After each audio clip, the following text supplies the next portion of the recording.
Hi, I'm Danny Ecker with the Chicago Business Today Midday Report. Another earnings report, another tough hit for shares of Groupon. The stock plunged almost 25% to under $5.70 a share in early trading this morning after the Daily Deal company reported its second quarter results, which included growth of just 2% over the last quarter, far below double-digit rates in the 5 prior periods. Our John Pletz is here with more on Groupon. John, what stood out to you most about this earnings report? Well, I think it was the growth. I mean, it really slowed down. And most problematic is that the core Daily Deal business slowed down. It actually was smaller in this quarter than the previous quarter.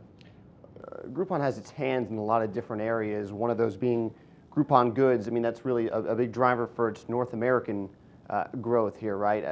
How has that performed, and what do we learn there? Well, the goods business is performing very well. It's very fast growing. The challenges are analysts are trying to figure out, are you in the merchandise business? Are you in the daily deals business? They still hadn't fully gotten their arms around what the daily deal business looks like, and now you've added this element to the mix, so it's just hard to sort out. And one of the other things that was interesting in this earnings report, I mean, Groupon gets a lot of its revenue from overseas. There's some troubles abroad, obviously. How's that affecting them? Right. Well, that's a problem as well. I mean, Groupon gets more than half its revenues from international. The biggest chunk of that's Europe.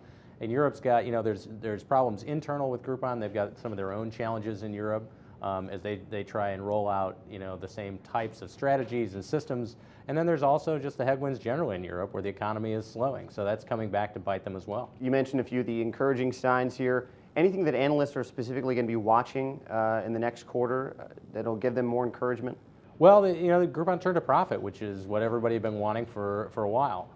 So it's up to them to continue to turn a profit, but they've really got to balance the profit and the growth. And they're a young company, they're a growth stock. That's their story, and they got to show the growth. All right, John, working overtime. Thanks for the time. Thanks, Danny.